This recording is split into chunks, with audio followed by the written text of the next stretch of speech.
The first time Sam Heughan realized his heart was caught between two worlds, it was a chilly March evening on the wind-swept Scottish set of Outlander. The sun was dropping low over the hills, dyeing the moor in shades of amber and rose. Caitriona Balfe, wrapped in her period costume, was rehearsing a scene in which her character gazed longingly at his. It was acting. It had always been acting, but something about the way she smiled at him that day felt real, like a ripple through a still lake.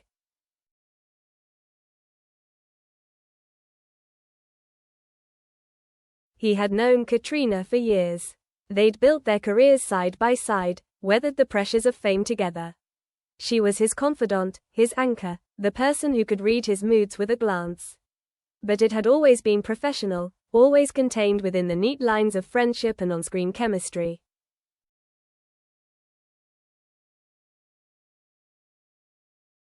Until Dakota came along. They had met at a film festival in London the previous autumn.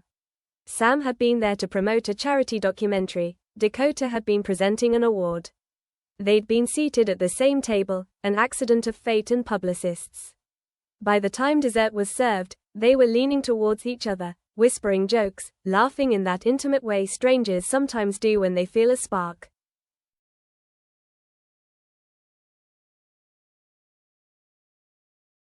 A week later they met again, this time for coffee. A month later, she flew to Scotland to see him on set. He remembered the way she'd looked standing in the drizzle outside his trailer, her coat pulled tight, her hair damp but her eyes bright. He'd felt something shift in him then, something bold, something new.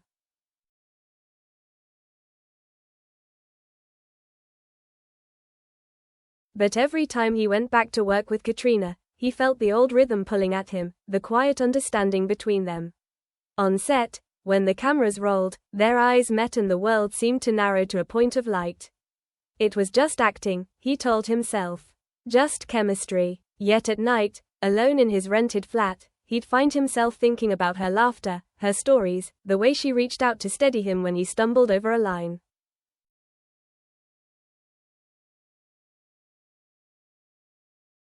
Dakota was different. She was fire, newness, the rush of stepping into a world he hadn't known before. She made him feel young, reckless, like there was more to life than scripts and set calls. She texted him in the middle of the night, sent him songs, told him stories about her childhood in LA. She was open and direct where Caitriona was subtle and private. Being with Dakota felt like diving headfirst into a cold lock, shocking, exhilarating, impossible to ignore.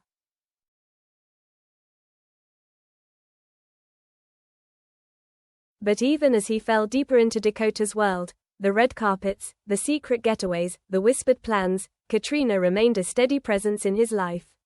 She was his co-star, his partner in every scene, and somewhere in the quiet corners of his heart, something he hadn't dared to name.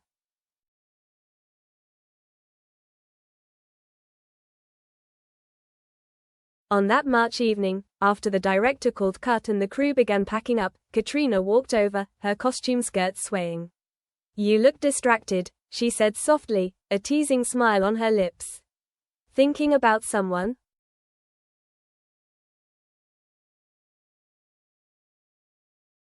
He forced a chuckle. "Just tired. Long day." "Long day," she repeated, her eyes searching his face. "You know you can talk to me, Sam."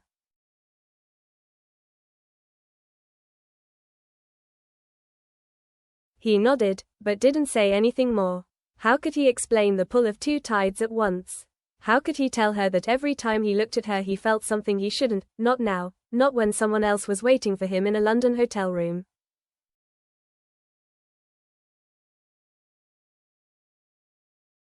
Later that night he sat alone by the window of his flat, staring out at the streetlights. His phone buzzed, a text from Dakota.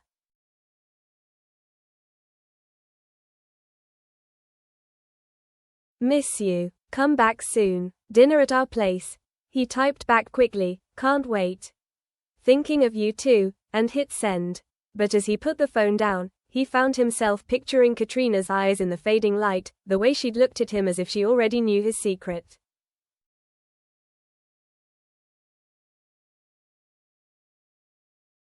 In that moment, Sam realized he was standing at the edge of something, a decision, a crossroads he couldn't avoid forever.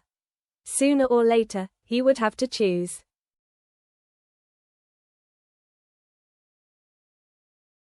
Rain hammered softly on the skylight above Sam's Edinburgh flat. He sat at the kitchen table with a mug of tea, phone in hand, staring at Dakota's latest message.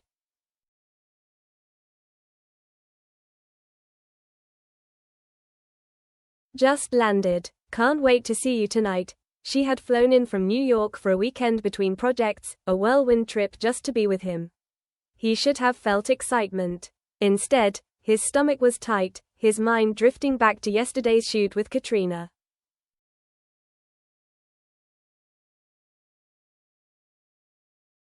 He remembered how she'd lingered after the final take, both of them still in costume, the tension between their characters spilling into real life. She had said something offhand about missing the way things used to be, and he'd almost asked her what she meant. Almost.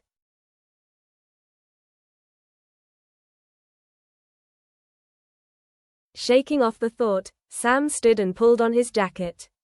Dakota was waiting at a quiet boutique hotel in the city center. As soon as he stepped into the suite, she was there, wrapping her arms around him, kissing him like she'd been holding her breath for weeks.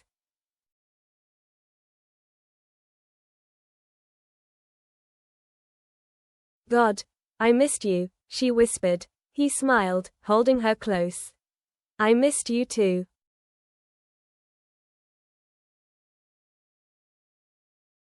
They spent the evening wrapped in each other, talking, laughing, sharing wine.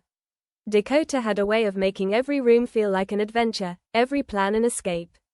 She spoke about an upcoming film shoot in Morocco, about the chaos of LA, about how tired she was of the endless scrutiny. Sam listened, nodding, trying to be present. But part of his mind drifted back to the Highlands, to Caitriona's quiet gaze.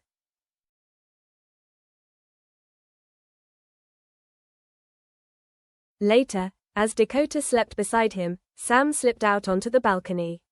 The city lights flickered below, a constellation of gold and silver. He pulled his phone from his pocket and scrolled through social media.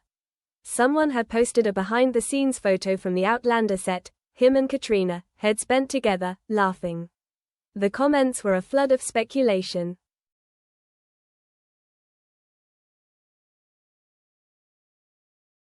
They look so good together. Team Sam Cat forever. He sighed and put the phone away. It wasn't fair. To Dakota, to Caitriona, to himself. But he couldn't seem to stop the double life from growing heavier.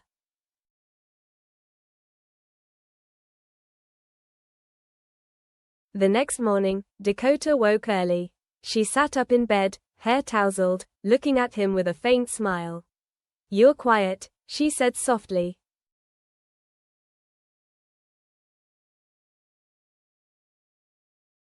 Just thinking, he replied. About what? He hesitated. Work, the show, everything.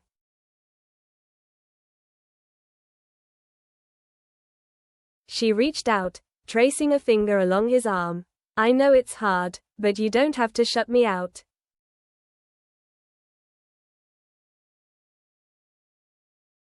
I'm not shutting you out, he said quickly, but even as he said it, he knew he was.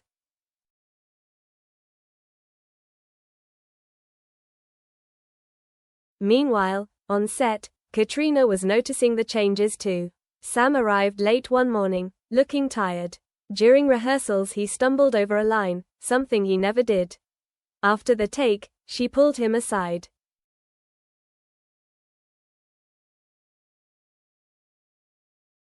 Are you okay? She asked. You're not yourself lately. I'm fine, he said, forcing a smile.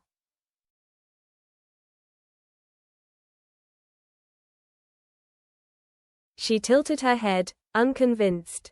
You don't have to tell me. But I'm here. Her voice was gentle, and for a moment Sam almost told her everything, about Dakota, about the confusion tearing at him. Instead, he just nodded and walked away.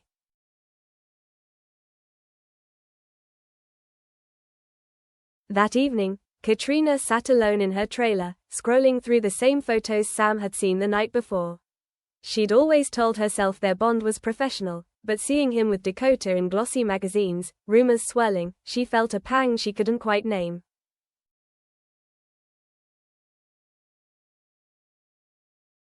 Weeks passed in a blur. Sam traveled back and forth between Dakota's world and Caitriona's. He attended a premiere in New York with Dakota on his arm, smiling for cameras, while inside he felt the tug of the life he was leaving behind. Then he'd return to Scotland, stepping back into the rhythm of the show, the easy camaraderie with Caitriona, the familiarity of a partnership forged over years.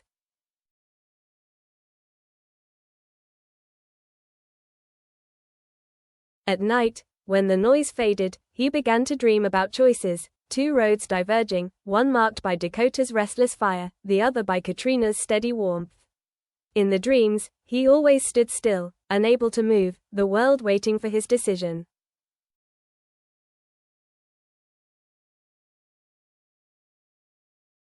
One Sunday, during a break from filming, Caitriona invited him to walk with her along the cliffs near the set. The wind whipped her hair around her face. She looked free, untethered.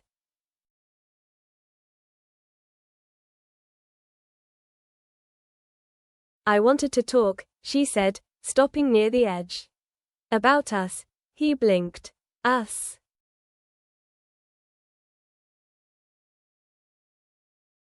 She gave a small, almost sad smile. "We've been doing this for years, Sam. Dancing around something, pretending it's not there. I see the way you look at me. I know you're with someone else. But I need to know. What do you want?"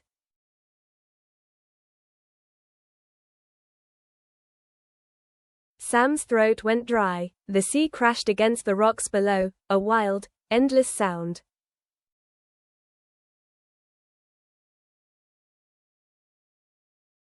"I don't know," he admitted. "I don't know what I want anymore." Caitriona looked out at the horizon. "Then maybe it's time you figure it out. For you, for her, for me."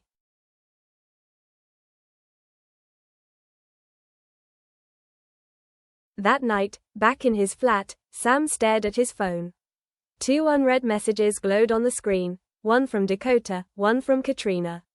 He set it down and covered his face with his hands.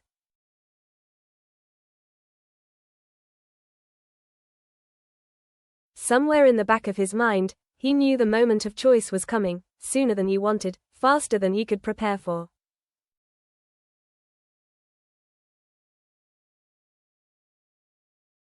By early spring, the tabloids had turned the quiet triangle into a spectacle. One magazine ran a split-cover photo, Sam and Dakota at a film premiere on one side, Sam and Caitriona in costume on the other, with a screaming headline, "Who owns Sam Heughan's heart?" The article was a mess of half-truths, anonymous sources, and invented drama, but it didn't matter. The narrative was out there now.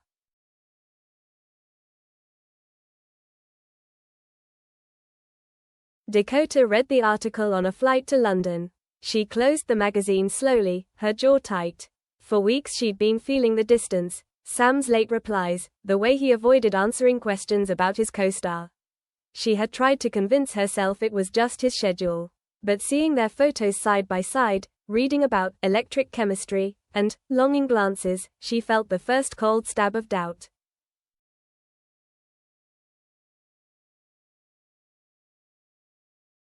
When she landed, Sam was waiting at the hotel lobby, smiling as though nothing had changed. But Dakota noticed the shadows under his eyes.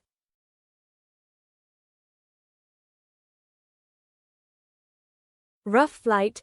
he asked gently. She shook her head. "Long flight. Lots to think about."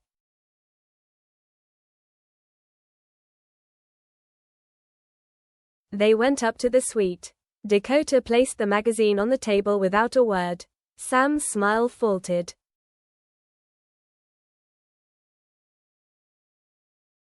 "Ah," he said, picking it up. "You saw this.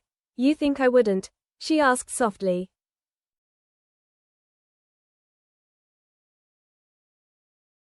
He set it down. "It's nonsense. They make things up." Her eyes searched his face. "Do they?"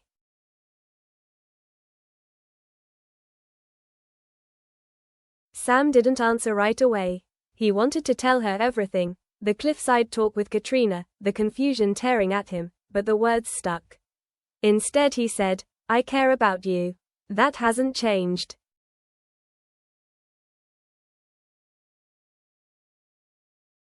But something has, Dakota whispered. Meanwhile, in Scotland, Caitriona was battling her own turmoil. She had never asked for this, the gossip, the speculation, the endless comments from strangers. She valued her privacy fiercely. Yet every day new articles appeared, and every day she felt more entangled in something she hadn't chosen.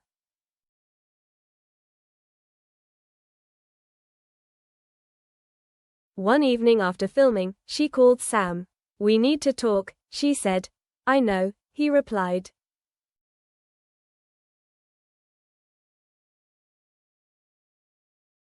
"Not about the show. About us." He closed his eyes. "I'll be back in Edinburgh tomorrow. Can we meet?"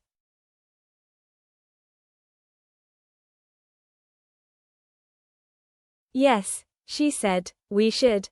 The next day they met in a quiet cafe off the Royal Mile. The sky was heavy with clouds. The city felt like it was holding its breath.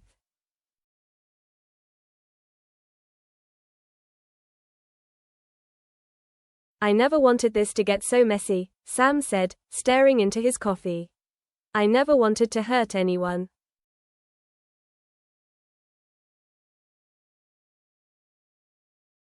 "I know," Caitriona replied. "But it has. And it will. Until you choose." Sam looked up. "It's not that simple."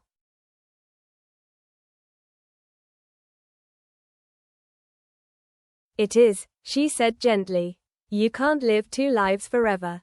It's not fair to her. It's not fair to you. And it's not fair to me."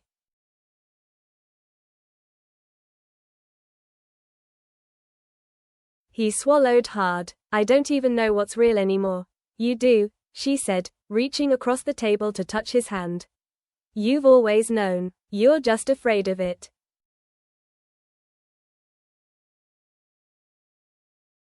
Sam's fingers trembled under hers. "If I choose you, everything changes." She held his gaze.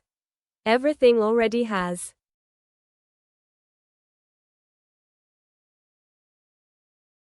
That night Sam walked the length of the old town alone, the cobblestones slick with rain. He thought about Dakota, her laughter, her bravery, the way she had flown across oceans for him. He thought about Caitriona, her steadiness, her quiet understanding, the years of trust. Two lives, two hearts, one decision he couldn't escape.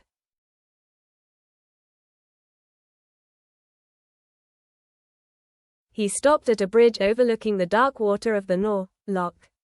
The wind was cold, carrying the scent of rain and stone. For the first time, he admitted to himself what he wanted. It was terrifying. It was inevitable.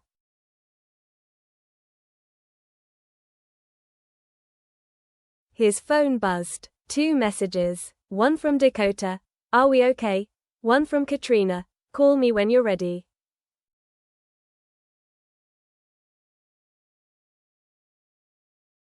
He stared at the screen.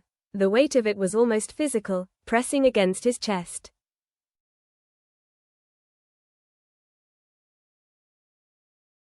Tomorrow, he told himself. Tomorrow he would stop running. Tomorrow he would choose.